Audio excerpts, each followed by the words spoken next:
Good evening. Welcome to Candidates Night. I'm Charli Sorenson, your moderator for this evening. On behalf of the League, I'd first like to thank the Putnam Centennial Center for providing the space and the refreshments in the back. There's coffee and water. This Candidates Night forum is brought to you by the League of Women Voters, Kittitas County. We have sponsored Candidates Nights in the county to help educate voters since 1980. For those of you unfamiliar with the League, we are a nonprofit, nonpartisan grassroots organization that never supports or opposes individual candidates or political parties. Our goals in hosting these events is simply to educate the voters about these candidates as they stand for election and their position on issues that matter to you. Tonight's forum will focus on candidates running for County Commissioner District 1 and Roslyn City Council seats. Tomorrow night, we will focus on candidates for Fire District 7, Water District 7, and Roslyn City Mayor. We were informed only last week that both candidates for Water District 5 have decided not to attend, and we're sorry for any confusion this may have caused. For the first half hour, we will proceed with the County Commissioner candidates and questions. Take a short break to reset our recording because we're live streaming to Facebook tonight. And for the last hour and a half, we'll devote it to the Roslyn City Council candidates. We will post our voters guide on our website on October 18th. The guide will include links to these candidates' campaign websites, their financial filings, there's video, lots of information. So we urge you to check it out and share it. We also thank you in advance for remaining civil and courteous during tonight's events. And here's our format. Each candidate will be given 2 minutes for an opening statement to allow them to provide you with their qualifications and background. Then you, the audience, will be given the opportunity to ask written questions of the candidates. League volunteers will circulate with cards and pens during the evening, so raise your hand if you want to submit a question. Be clear and to the point, and please, God, print. We will continue asking questions until our time is up. Candidates will be given 1 minute to respond to each question. Should an opponent wish to rebut a response, they have 30 seconds, and there's only one rebuttal per question. We will rotate the order questions are asked, so no one candidate must always answer first. So if I screw this up, please let me know. We will close the questioning in time for the candidates to be given the opportunity to make a 1 minute closing statement. The League of Women Voters records and retains a full, unedited copy of all candidates' night's forums. If any portions of tonight's event are redistributed out of context to make a candidate appear to say something they did not say, or are edited specifically to make a candidate look bad, or in any way they did not legitimately look at this forum, then the League will alert the media, provide the unedited video for comparison, and file any appropriate complaints. But don't test that. At this time, please turn off your cell phones. Running for County Commissioner District 1 are incumbent Cory, Wright, and Nancy Lillquist. Let's start with their opening statements. Mr. Wright? Thank you. My name is Cory Wright. I'm honored to have been appointed as your District 1 County Commissioner, and I've spent the past year not only learning much, but also contributing much to the position in our county. While I may be new to this position, I am neither new to understanding our county, nor managing large and complex operations. My family has lived in Kittitas County for 7 generations, with service in local government, civic organizations, and developing our landscape and agriculture. I've spent the past 20 years in private industry gaining an immense amount of knowledge about what is required to not only manage a business, but more importantly, build success with thoughtful policy, ethical principles, and a long-term focus on positive, measurable results. I've now brought that to the executive position of your county government. I believe our best days are still ahead of us. Some may believe that the decisions and missteps of the past have put us at a disadvantage. I respectfully disagree. I believe many of the decisions rather have led us to the point of being poised at a crossroads. We have underused facilities, underdeveloped commercial land, and hold a strategic geographical position in our state. Our natural beauty is breathtaking, and people want to live here. I believe the decisions of the next decade will truly chart the path of our future success. I am excited for this opportunity, and I believe my broad experience building successful organizations makes me the right person for the job. However, I can give you the three most important reasons that best describe why I'm doing this. Laura, Carson, and Samantha. Those are my three children. I'm simply running to ensure we have a better county to pass on to them and everyone else who is raising a family here in Kittitas County. We all love our home, and I want all of our kids to have the opportunities to live and raise their own families here. Thank you.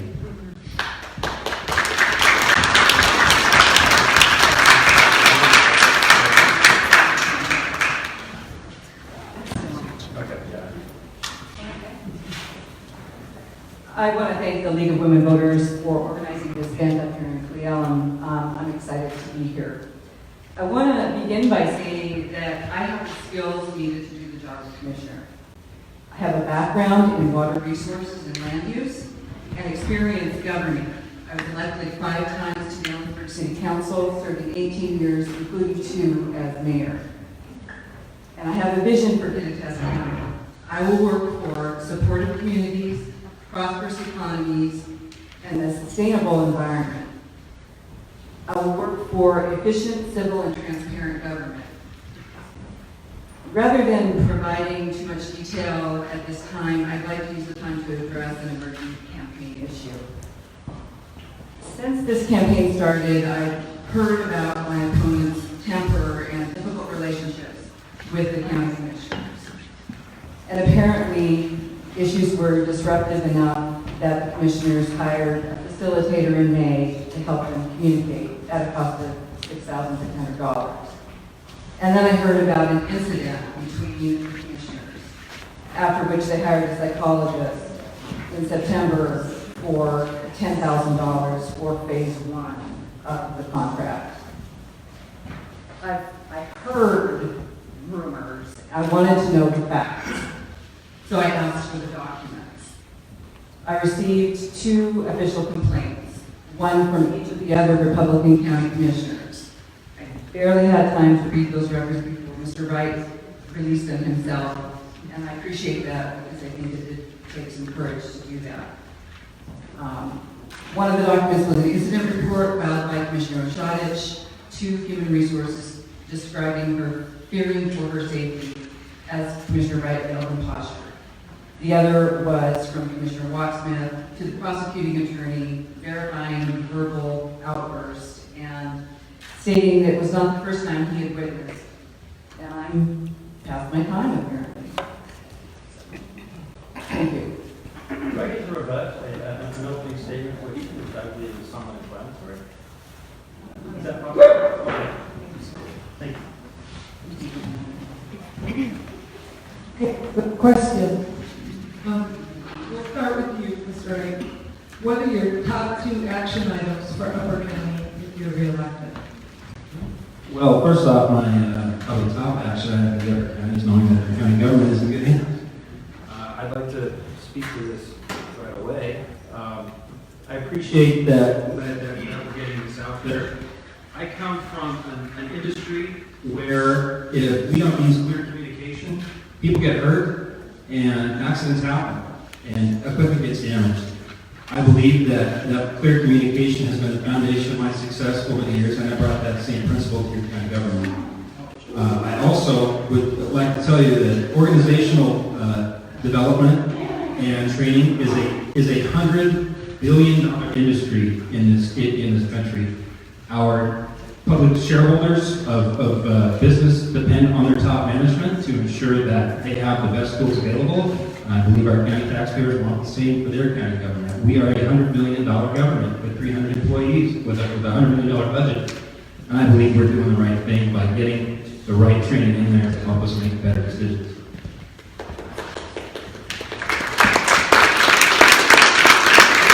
Okay, I'm going to ask to applaud every question, please. We're going to save our applause for when the candidates wrap it up.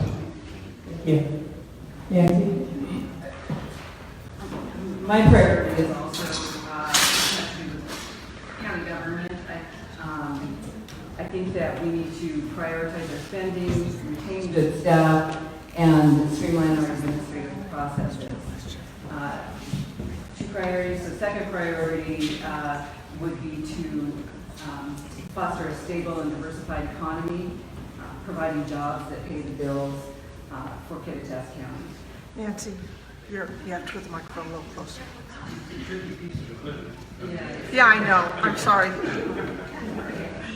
Yeah. Maybe you could trade mics. Try that.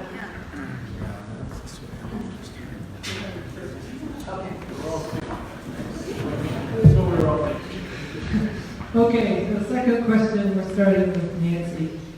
Would you support holding regular Kittitas Conference of Government meetings in Upper County? If not, why not?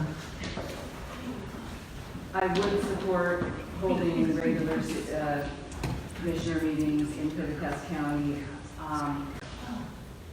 I need to understand the cost of doing that. Do you want to move all this stuff? And I need to, the logistics of doing that. I am aware that, much of the staff is in Lower County, but I'm sorry, I'm distracted by hand motions. The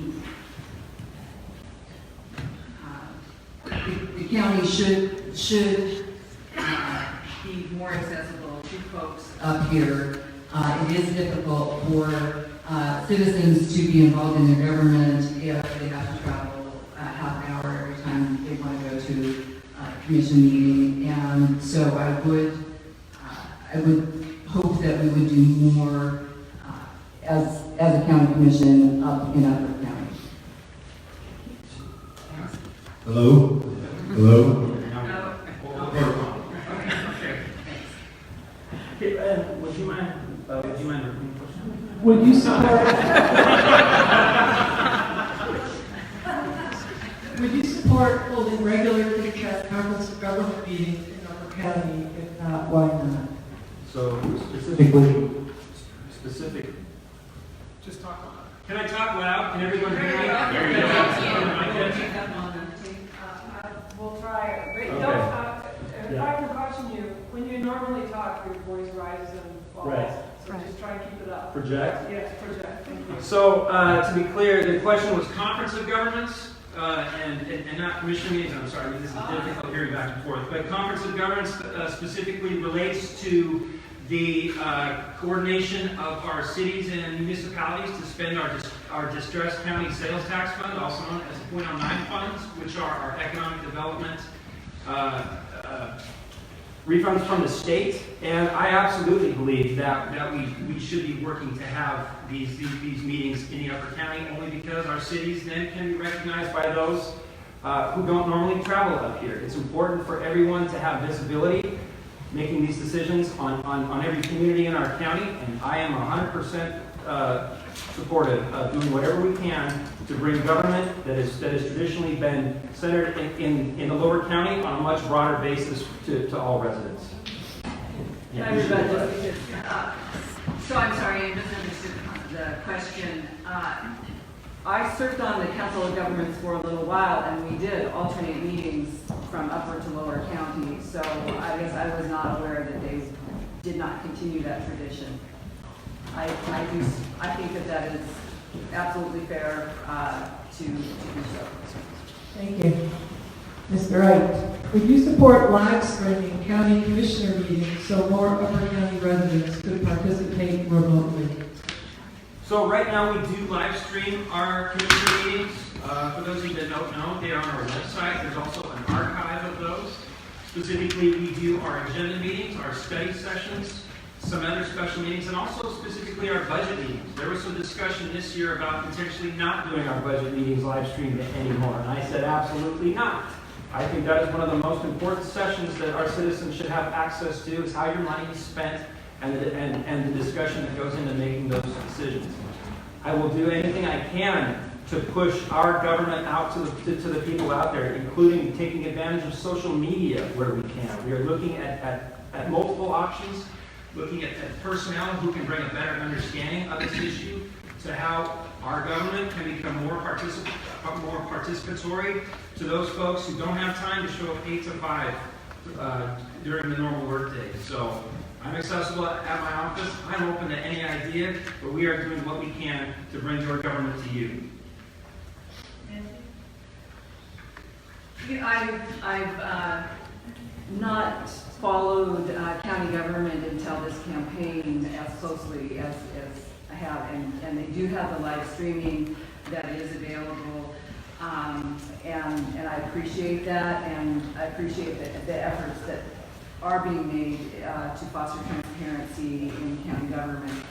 I'm frankly just confused about how it works, because there's a lot of study sessions that happen during the day with department head staff, and things that I would expect to be on the normal business agenda that happen in these smaller, not regular at all meetings that are scheduled here and there. And I would hope to review why that's done that way, and move towards a system of putting more of the decision making on the regular business meeting, and having those discussions that would then be videotaped. Thanks. Thank you. Already forgotten who's next. Not first. Thank you. If there are no new county revenues or industrial growth, would you raise taxes or cut services? Or is there a third option? If there are no new revenue sources from economic growth, and we needed money to make the budget pencil out, there would be a combination. I would think everything has to be on the table. I don't know that it comes to that in this year, certainly, or in the future. I do think that the county should take the 1% that is allowed under the law for raising the property taxes each year. To not do so doesn't keep you up with inflation, and doesn't allow any growth in your budget, and we all know that costs are rising, and you don't get that back. Thank you. Mr. Wright? Well, first off, I will say that all three of your commissioners at this point are fiscal conservatives. So we are trying to figure out how best to spend your money in the face of potential recession ahead of us. We are all committed to maintaining our county rainy day fund, and this year we will again be setting aside money to ensure that we can provide essential services in the event of a recession. I believe that the question itself is a good one, but it's also one which bears further examination. When you do have a recession, there's still opportunities, and businesses are looking to site here, whether we like it or not. We are at a point of strategic significance for our state. So I don't believe that we will see declining commercial revenues here, but we need to make sure that our budget is balanced, which it is annually. We also need to be planning strategically for the future, and that means focusing on essential government services only. Can I make a Yes. small, not a rebuttal, but so much as an extra comment? I've served on the city council in Ellensburg for 18 years, and we weathered the 2008 recession while I was on the council without laying anyone off. And we always have reserves. We are very well fiscally managed, and I count myself as a fiscal conservative as well. I do not overspend taxpayer money. I'm very careful with your money. Thank you. Hey, one of the audience members just pointed out, referring to one candidate by first name, the other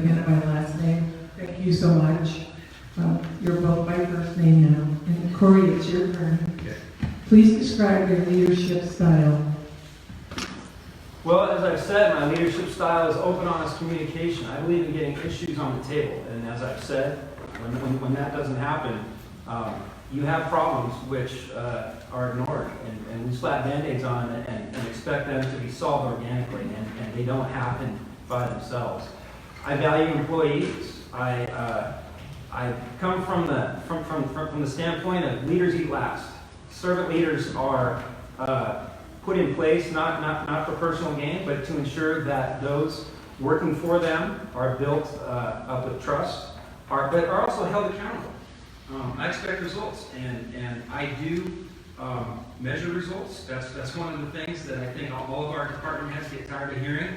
Give me results that we can measure, because without knowing where we stand on the yardstick, we will never have an idea whether we are moving forward in the right direction or not. So I'm committed to keeping our people accountable, but letting them know that they're empowered to make good decisions. I'm collaborative by nature. I want to create partnerships based on trusting relationships with partners, with different cities, with nonprofit organizations, chamber of commerce, whatever. I like to promote the free exchange of ideas, to gather facts, weigh options, and build consensus, and then decide on a course of action. As a supervisor, I want to trust the department directors to know their jobs and to manage their departments. And I would be verifying that the county commission's directives are implemented as the commission, the board desires. I believe in staff development. The key to success of any organization is its ability to attract and keep good people. And one key to that is wages and benefits packages, and I'm out of time. Thank you. Cory? I think when I end, it's the next term. I'm sorry. Thank you. Okay, Nancy. What would be your solution to the weekend traffic problem in Upper County? Well, I know that Commissioner Oshadich is working on, with the State Department of Transportation, Central Washington University, and others to develop a package for I-90 projects. I suspect that the question also has to do with local traffic, and I'm a believer in infrastructure and getting grants for road projects. The city of Ellenford has been very good at leveraging the money that we do have with state transportation grants. I would think that the county can do that as well and assist the cities. It's got to be assist transportation networks or networks that cross boundaries, and so we need to be working together to plan the next move on transportation. Thank you. Cory? Well, it is a 990 issue, and that's something that is definitely going to be the long-term final solution. We're actually getting ahead of that now. Yes, Commissioner Oshadich is leading the way on this. I've also been a part of this. I have a career spent in port and terminal logistics, and I've been reaching out to the partners that I built over the years in the Merchant Steamship Association, the Pacific Maritime Association, because it's not just a matter of getting folks back and forth, it's freight mobility. We are the critical link. So I'm also leveraging my relationships, and also we're going to go out and frankly hire lobbyists. This is a federal issue, and it's going to take more than a band of married people walking, up to Olympia. We are going to have to get out there with professional help, and we're willing to make this investment for the long term. And it's a long-term solution. We're talking 15 years, but we're going to be pushing the whole way. And it's a phased solution as well. And as far as here in the Upper County, I'll tell you next time I talk, I'm out of time. Thank you. Cory, what is the benefit of the Yakima Basin Integrated Plan to Upper County? That's a good question. I am proud to be the county leader on the Yakima Basin Integrated Plan for your county commission, and I would love to talk about this. We hear a lot about storage and agriculture, but there is going to be a gigantic impact to this Upper County when you have 300,000 sockeye returning to Lake Cleon. Talk about an economic generator. Nowhere else in Washington State will there be a comparable experience whatsoever. In fact, now we have salmon and salmon stack. That's something which we haven't seen for 100 years. We have the largest of its kind fish passage being built right now at Lake Cleon. We have the Tianaway Community Forest, which has been a huge economic generator for the Upper County, but we've got to get new storage in place by 2025, or that could potentially revert back to the Department of Natural Resources as a trust forest, which is something that was built into the original bill to ensure that storage happens. We need to have storage, but all these solutions are coming together, and I am most excited to see this sockeye fishery finally come to fruition. Thank you. Nancy? I think water resources is one of my personal strengths. I have a degree in water resources management. I have consequently served on many of the boards and commissions for water-related issues in this county, including the Economic Basin Fish and Wildlife Recovery Board for many years. The benefits to Upper County, I think Cory listed the Tianaway Forest, the potential for returning fish and the economic value of those, the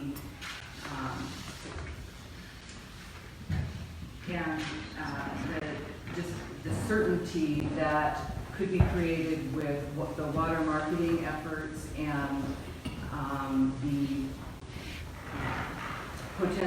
studies that they're doing on groundwater recharge could potentially promote more water availability generally. Thank you. The stop sign comes in. This will be our last question before closing comments. Nancy, how do you plan to ensure that public health is an effective part of our county government? Our public health department is a key department in the county, and it is a very well-functioning department as far as I can tell, and doing great things for just the general public health, immunization, inspecting restaurants, providing for well inspections and that process, and so they are a critical piece of county government and promoting all of our health. So. Cory? Well, public health is actually a foundational duty of your county government. But unfortunately, it's one that the state continues to take resources from. So we have been working hard to figure out how to make public health continue to be the service organization that we've all come to expect over the years. And they've actually done a fantastic job, first off, of organizational efficiency within their own department by examining not only their grant contracts out there now and ensuring that they can continue to retain those. And if they can't, let's figure out a way to retool and ensure that we are still continuing to meet our state-required marks for public health services, and not get too far out into areas which are nice, but not necessarily something which we need to be seeing in this county. We're also looking to supplement the admissions tax, which right now is a tax which was put in place really for people coming here who are attending events, and not specifically for public health. Thank you. Now we're going to do closing statements. Nancy, we're going to start with you. So you, the voter, are the boss. It's your job to choose the best qualified candidate for the Kittitas County Commissioner position that's open right now. And as you weigh the qualities and qualifications of the two candidates in front of you, please consider who knows government process well enough to navigate through the rules and regulations to bring home the results and stay out of trouble. who has a vision that will create a prosperous economy, supportive communities, and healthy environment? Who has a better understanding of important land and water issues? Who will work to make sure that your money is spent on your priorities? And who has the ability to work well with the other commissioners, employees, and partners and lead our county into the future? I'm that candidate. Please vote, because the future of this county depends on your choice. Thank you. Cory? 15 months ago, I began the journey as your county commissioner. At the time, I could not imagine the amount of learning that awaited me, but I was confident that the tools I gained over 20 years in private business would help me navigate new waters. Looking back now, I believe those tools are the reason that we are moving in the right direction for the future. I am bringing a new focus to efficiency, customer service, and strategic planning that promises new opportunities. I had a unique experience throughout my career and pleasure of never having to sell a product I didn't personally believe in. More than ever, I am proud to advocate for something that I know can deliver beyond expectations, Kittitas County. I continue to believe our brightest days lay before us. We stand at a fork in the road, and the right leadership will direct us on the path to success. Management of growth while growing our economy is critical. And a leader who both understands the marketplace but also the heritage we have built over 150 years is a linchpin for our future. Our children depend on us making the right choices now, and I know I am the candidate for it. I thank you for your support and urge you to get your ballots in by November 5th. Thank you. Thank you. Now, for those of you that we didn't get to your questions, these candidates have graciously agreed to come to our forum on October 24th down at Mount Home. So you can come down there and we can continue questioning them. I would really like you all to join me in thanking these candidates for being here tonight.